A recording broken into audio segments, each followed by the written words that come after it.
안녕하세요. 반갑습니다. 허재삼 작가입니다. 오늘 제가 여러분들께 소개해 드릴 책은요, 최재봉 작가님이 지은 포노 사피엔스라는 책입니다. 우리 현생 인류를 호모 사피엔스, 즉 지혜로운 인간이라고 하는데요. 스마트폰의 출현과 함께 스마트폰이 낳은 신인류를 포노 사피엔스라고 그렇게 부르고 있습니다. 먼저 작가 소개를 하겠습니다. 지은이 최재붕, 문명을 잃는 공학자로서 비즈니스 모델 디자인과 기계공학의 융합, 인문학 바탕의 동물 행동학과 기계공학의 융합 등 학문 간 경계를 뛰어넘는 활약을 이어가고 있는 명실공히 국내 최고의 4차 산업혁명 권위자이다. 성균관대 기계공학과 학부와 대학원을 졸업하고 캐나다 워털로 대학교에서 기계공학 석사와 박사 학위를 마쳤다. 들어가는 글 한번 읽어보겠습니다. 포노 사피엔스의 시대. 당신은 준비됐나요? 우리 어른들의 스마트폰 문명에 대한 평가는 그리 후하지 않은 것 같습니다. 스마트폰은 우리를 멍청하게 만들고 있다고 합니다. 모든 것을 기록해주고 기억해주고 처리해주는 기계 덕분에 우리는 더 이상 친구 전화번호 하나도 제대로 외우지 못할 만큼 머리가 나빠졌다고 합니다. 스마트폰으로 확산된 온라인 게임은 청소년의 정신과 마음을 갉아먹는 중독제 취급을 하고, 젊은 층이 열광하는 SNS는 인생의 낭비라며 인간관계의 손상과 시간 낭비를 걱정합니다. 지나친 스마트폰의 사용에 따른 부작용 관련 보도가 넘쳐나면서 우리나라는 스마트폰 문명의 확산을 막는 강력한 규제공학으로 변해버렸습니다. 물론 부작용이 있는 건 틀림없는 팩트입니다만 우리가 간과하고 있는 게 있습니다. 바로 스마트폰의 놀라운 혁신성입니다. 한번 차근차근 짚어보죠. 요즘 사람들이 잘 외우지 않는 것은 사실입니다. 그렇다고 암기력이 퇴화되고 뇌 활동이 한가해졌을까요? 천만의 말씀입니다. 우리는 과거보다 훨씬 많은 양의 데이터를 소화하고 있습니다. 전문가들이 독점해왔던 지식은 이제 필요한 그 순간 스마트폰이 실시간으로 제공합니다. 때문에 우리가 하루에 접하는 영상, 텍스트, 음악 등 모든 종류의 정보를 고려하면 우리의 뇌는 그 어느 때보다 박식하고 지혜롭습니다. 인간관계를 살펴볼까요? SNS와 메신저 앱을 통해 우리는 기존과는 다른 인간관계를 맺고 있습니다.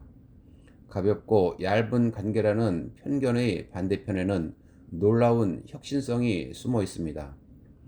간편해진 연락수단으로 더 자주 연락을 주고받을 수 있고, 가족과 친구들 여럿이서 동시에 대화를 할 수도 있습니다. 심지어는 서로 얼굴을 보며 말이죠. 궁금한 분야에 관한 세계적 석학들의 전문 강의를 손쉽게 접하기도 하고, 온라인 커뮤니티를 만들어 새로운 지식을 공유하고 학습합니다.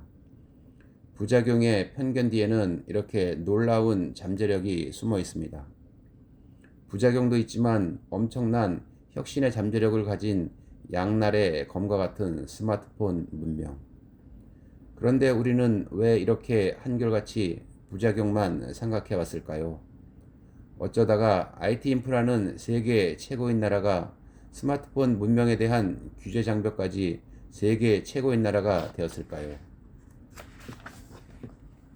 사실 스마트폰 문명의 등장은 파괴적입니다. 인간은 모름지기 자신에게 익숙한 생태계에 커다란 위협을 주는 파괴적 변화를 막으려는 자기 방어 본능이 있습니다.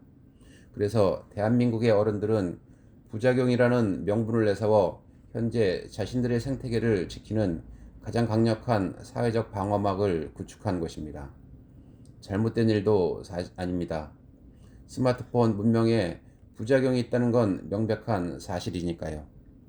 그렇게 기성세대는 끊임없이 신문명에 의한 부작용을 들춰내며 완벽한 규제만이 올바른 미래를 가져다 줄 거라고 강요해왔습니다. 튼튼한 규제의 장벽을 쌓으면 모두 지켜낼 수 있을 거라 믿은 겁니다. 그런데 문제가 생겼습니다. 우리가 기존 문명의 보존에 열을 올리는 사이 스마트폰 문명의 놀라운 혁신성을 이용해 신문명을 창조한 새로운 종족이 미국 대륙에서 탄생했습니다. 그리고 불과 10여 년 만에 이 새로운 문명은 전 세계로 확산되며 인류 문명 교체를 현실로 만들고 있습니다. 이 새로운 종족이 바로 호모 사피엔스, 스마트폰을 신체의 일부처럼 사용하는 인류입니다. 이미 전 세계 36억 명의 인구가 스마트폰을 사용하며 호모 사피엔스 문명을 즐기고 있고, 이로 인해 시장 생태계의 파괴적 혁신은 걷잡을 수 없는 속도로 번져가고 있습니다. 아마존, 구글, 페이스북과 같은 플랫폼 기업은 물론이고 우버, 에어비앤비, 넷플릭스 같은 기업들이 폭발적으로 성장하며 기존 산업의 구석구석을 모두 교체하고 있습니다. 아시아에서도 알리바바, 텐센트, 디디추싱, 샤오미 같은 중국의 신기업들이 파괴적 혁신을 선도하며 최고의 기업으로 성장했습니다. 대륙과 문명의 차이가 생길 때 우리나라에는 항상 위기가 왔습니다. 200년 전 서구의 과학기술 문명을 거부했던 조선은 멸망의 길을 걸었습니다. 반면 기꺼이 받아들였던 일본은 아시아의 패권을 차지할 수 있었죠. 역사가 증명하는 교훈은 명백합니다. 대륙의 신문명은 엄청난 힘으로 우리에게 진격해오고 있고, 지금의 선택이 우리의 미래의 운명을 결정합니다. 이미 대륙에는 호모사피엔스 문명이 빠르게 확산되고 있고, 이 거센 변화의 물결은 막을 수 없는 게 현실입니다. 뻔히 알면서도 새로운 문명의 도래를 막아설 수밖에 없는 어른들의 절박한 불안함도 이해할 수는 있습니다. 하지만 그러는 사이 혁신의 기회를 잃어버린 젊은 세대들은 좌절하게 되었고, 이로 인해 세대 간 갈등은 더욱 증폭되었습니다. 이것이 인류 문명 교체기 앞에선 지금 우리 사회의 민낯입니다. 저는 원래 IT 기술 발전에 매료된 엔지니어였습니다. 기술이 미래를 바꾼다는 신념으로 첨단 기술 연구에 매진해 왔습니다. 그러다 2005년 이화여대 최재천 교수님과 함께 공동 연구를 하며 인류의 진화라는 새로운 세계에 눈을 뜨게 되었습니다. 목차를 한번 보겠습니다. 1장 호모 사피엔스 신인류의 탄생, 2장 새로운 문명 열광으로 향하다, 3장 온 디맨드 비즈니스를 갈아엎다, 4장 지금까지 없던 인류가 온다. 네, 그럼 본문으로 한번 들어가 보겠습니다. 혁명 전야 호모 사피엔스가 몰려온다. 2015년 3월 영국의 대표 대중매체 이코노미스트는 호모 사피엔스의 시대가 도래했다는 내용을 실은 표지기사 스마트폰의 행성을 게재했습니다. 기사는 스마트폰 없이 살 수 없는 새로운 인류 문명의 시대가 왔음을 이야기하고 있습니다. 디지털 문명을 이용하는 신인류, 호모 사피엔스의 정의는 다음과 같습니다. 스마트폰의 등장으로 시 공간의 제약 없이 소통할 수 있고, 정보 전달이 빨라져 정보 격차가 점차 해소되는 등 편리한 생활을 하게 되면서 스마트폰 없이 생활하는 것이 힘들어지는 사람이 늘어나며 등장한 용어다. 영국의 경제주간지 이코노미스트가 지혜가 있는 인간이라는 의미의 호모 사피엔스에 빗대어 포노 사피엔스, 즉 지혜가 있는 폰을 쓰는 인간이라고 부른 데서 나왔습니다. 호모 사피엔스라는 새로운 명칭이 나올 만큼 스마트폰의 등장은 인류를 급격히 변화시켰습니다. 2007년 아이폰이 처음 출시되었을 때만 해도 이런 변화가 닥칠 거라 예측한 사람은 아무도 없었죠. 스티브 잡스조차 이런 엄청난 속도의 변화를 예상하지는 못했을 겁니다. 아이폰이라는 이름으로 세상에 나온 스마트폰은 지난 10년 사이 전 인류의 생활에 가히 혁명이라 부를 만한 변화를 불러온 도구가 되었습니다. 인류사에 기록될 새 역사. 지금은 고인이 된 스티브 잡스 이야기를 하지 않고 넘어갈 수는 없을 것 같습니다. 지금부터 하려는 이야기의 거의 모든 부분이 그에게서 출발하기 때문입니다. 아시다시피 스티브 잡스는 21세기 최고의 혁명가입니다. 아이폰이 처음 등장했을 때 사람들은 그저 휴대가 가능하고 게임도 할 수 있는 전화기 정도로 생각했습니다. 하지만 이제 아이폰은 인류의 문명을 창조해 나가는 혁명의 도구가 되었죠. 탄생한 지 10년밖에 안 된 도구를 전 세계적으로 30억 명 이상의 사람들이, 즉 인류의 40%가 자발적인 선택에 의해 배우고 또 쓰고 있다는 것은 역사에 없던 놀라운 일입니다. 쉽게 말해 스티브 잡스는 아이폰을 창조한 동시에 호모사피엔스라는 신인류도 함께 탄생시킨 셈입니다. 스마트폰을 손에 든 신인류는 걷잡을 수 없는 엄청난 속도로 진화하면서 새로운 사회, 새로운 시장, 새로운 상태를 만들어가고 있습니다. 평범치 않았던 잡스의 인생을 마지막인 셈치고 한 번 더 살펴보죠. 그는 미혼모의 아들로 태어나 입양되어 자랐고 대학은 다닌 지 1년 만에 그만둔 뒤 컴퓨터의 세계에 빠졌습니다. 1976년 스티브 워즈니악과 함께 애플을 창업해 크게 성장시키다가 1985년 이사회에 의해 축출되고 말았습니다. 청년 시절 잡스는 당시 캘리포니아를 물들였던 사이키델릭 음악과 신비주의에 매료되어 있었고 명상에도 깊은 관심을 보였으며 인간의 본질에 대해 늘 관심을 갖고 있었습니다. 잡스가 디자인한 모든 제품과 비즈니스 모델은 그가 가진 인간에 대한 깊은 배려와 철학을 담고 있습니다. 사람이 좋아하는 것에 대한 근본적인 성찰로부터 출발한 그의 비즈니스에는 영역도 경계도 없었습니다. 1985년 잡스는 넥스트라는 회사를 창업하고 픽사를 인수해 전혀 새로운 영역인 애니메이션 영화 사업에 뛰어들죠. 테크놀로지는 그를 만나면 항상 신화가 되었습니다. 유명한 애니메이션 토이스토리를 빅히트시키며 영화사의 한 페이지를 장식한 잡스는 $10,000,000에 인수한 픽사를 $74억 매각하며 넥스트를 거대 기업으로 성장시켰습니다. 1996년 넥스트를 애플에 매각하면서 다시 최고 경영자로 복귀한 잡스는 그 후 인류사에 새로운 역사를 쓰기 시작합니다. 아이팟의 성공으로 힘을 키운 뒤 새로운 시대의 창조를 위해 아이폰 개발에 착수합니다. 2004년 췌장암 판정으로 대수술을 받은 후에도 병마에 굴하지 않고 2007년 드디어 아이폰을 탄생시킵니다. 그가 검은색 터틀넥과 청바지를 입고 나타나했던 프레젠테이션은 이제 전설이 되었고 아이폰은 세상을 바꾼 혁명 디바이스가 되었습니다. 기술에서 사랑으로. 잡스는 기술만으로 세상에 혁명적 변화를 만들 수 있다고 믿지 않았습니다. 그래서 사람의 내면에 대해 깊이 성찰하고 인류에게 보편적으로 사랑받을 수 있는 제품을 만들길 꿈꾸었죠. 그리고 그 모든 것을 아이폰에 담아냈습니다. 잡스는 기술이 미래를 어떻게 준비해야 하는지를 보여주었습니다.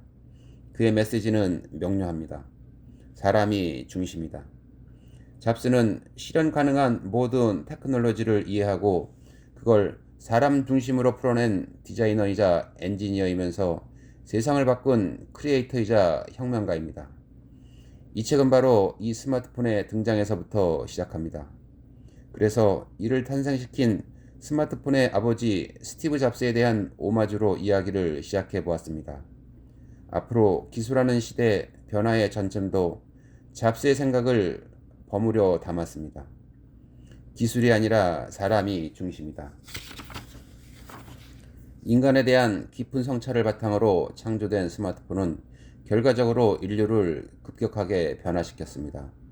그 변화의 물결이 어떻게 시작되었으며 어디까지 변화시켰는지 또 앞으로 얼마나 더 거센 변화를 가져올 것인지 그 모든 것에 대한 답을 알려줄 호모사피엔스의 세계로 떠나보겠습니다.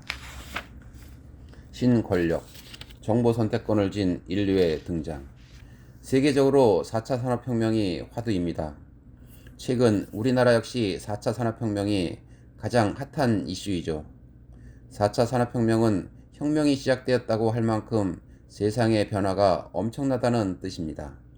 인공지능, 로봇, 사물인터넷, 빅데이터, 드론, 자율주행차, 3D 프린터 등이 4차 산업혁명을 이끌어갈 기술로 거론되고 있습니다. 다만 하도 많이 듣는 말들이라 이 기술들이 중요하다는 건 알겠는데 아직 구체적으로 산업화된 건 없다 보니 막연하게 앞으로 개발해야 할 미래 기술이구나 정도로만 여겨지고 있습니다. 사실상 대다수의 사람들이 4차 산업혁명을 두루뭉술하게 인식하고 있다는 거죠. 하지만 우리의 일상을 잘 관찰해 보면 이 생소한 것은 이미 우리 생활 깊숙이 들어와 있습니다. 일상이 이미 혁명이다. 먼저 요즘 은행에 가는 일이 줄었습니다. 대부분의 은행 업무는 스마트폰으로 해결이 가능하기 때문입니다. 2018년 통계에 따르면 은행 거래 건수의 80% 이상이 자동화 기기와 인터넷으로 이루어지고 지점 거래 건수는 10% 이하였습니다. 그러다 보니 지점이 많이 필요가 없죠. 실제로 한국시티은행은 2017년 127개 지점 중 무려 90개를 폐쇄하고 광역별로 통합센터를 만들어 80%의 지점 폐쇄를 단행했습니다. 그리고 1년 만에 영업이익 7% 개선을 달성했다고 발표합니다. 이들뿐만 아니라 많은 은행들이 10년 안에 지점 폐쇄를 할 것이라고 예고하고 있습니다. 지점은 줄이고 인터넷 뱅킹은 강화한다는 것입니다. 유통산업은 어떤가요? 백화점이나 대형마트의 매출은 전체적으로 감소했으나 온라인 판매는 그 수도 매출도 급격히 증가했습니다. 미국에서는 2017년부터 2018년 사이 대형 백화점의 3분의 1이 문을 닫았습니다. 미국 백화점의 상징이자 유통혁신의 아이콘이었던 125년 전통의 시어스 백화점도 2018년 결국 파산하고 말았죠. 미국 경기가 초호황인데도 대형 백화점이 파산한 이유는 아마존으로 대표되는 온라인 유통 때문입니다. 유통에도 혁명의 바람이 분 것입니다. 우리나라도 2018년부터 온라인 거래가 매우 빠른 속도로 증가하며 연매출 100조 원을 돌파했습니다. 특히 모바일 쇼핑이 크게 늘고 있습니다. 방송산업은 더 심각합니다. 우리나라 지상파 방송사, 광고 시장은 지난 10년 사이 무려 50%가 줄었습니다. 매년 매출이 5%씩 증가할 거라고 예상하며 5개년 운영 계획을 세웠는데 5년 동안 시장 자체가 계속 줄어버리면 회사가 망할 수밖에요. 우리는 어떻게든 버티고 있지만 미국은 이미 엄청난 M&A와 파산, 매각이 방송계를 한바탕 쓸고 지나갔습니다. 이름 있는 지상파 방송국과 신문사는 거의 주인이 바뀌었고 100년 전통의 타임도 결국 파산 후 인수되었습니다. 그러고 보니 우리나라도 달라졌습니다. 여러분은 KBS를 많이 보시나요? 유튜브를 더 많이 보시나요? 그렇다면 앞으로 시청료는 어디다 내야 할까요? 그렇습니다. 생소하고 멀게만 느껴지는 혁명이라는 것은 사실 우리가 살아가는 매일의 시장 경제에 이미 깊숙이 들어와 있습니다. 인공지능, 로봇, 사물인터넷은 아직 이 혁명에 조금도 개입하고 있지 않은데 말입니다. 그렇다면 시장혁명의 원인은 무엇일까요?